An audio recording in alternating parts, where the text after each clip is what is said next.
Dan's Drum Clinics with Dan Schinder as your lovely host. Many styles, all levels, get results. Today's clinic is Limb Independence. Hi, I'm Dan Schinder. You're watching me on Dan's Drum Clinics. Thank you very much for joining me. This is for all drummers of all styles, of all levels. If you're new to drumming, I'm sure you'll learn some things that'll help your playing.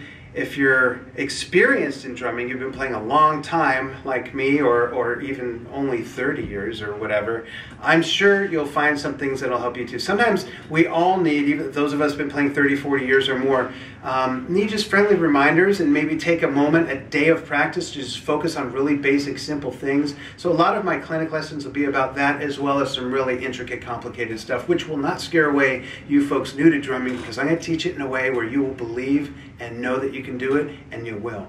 So what I want to talk about today is limb independence, which as a drummer, that's pretty important because you're using however many limbs you have. And quite honestly, we don't all have 4 limbs. Whatever you got to work with, it's still an important aspect of limb independence.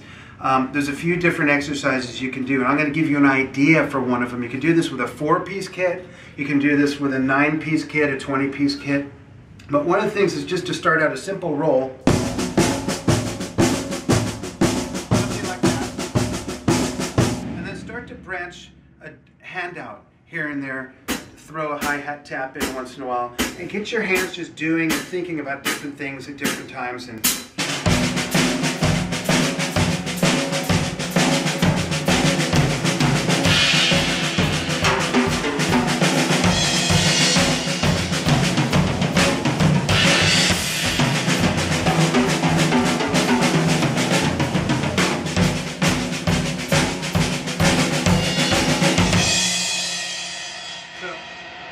basically doing 8th-note triplets through all of that.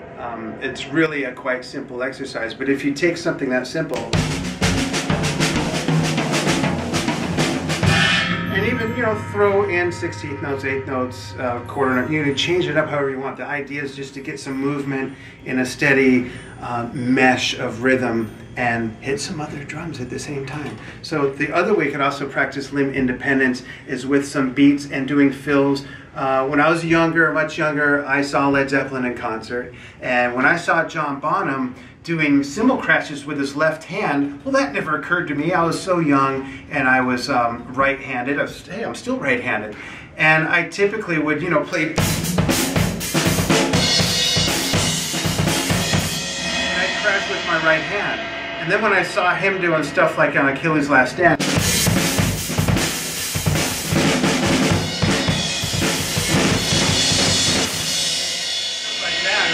simpler things I do.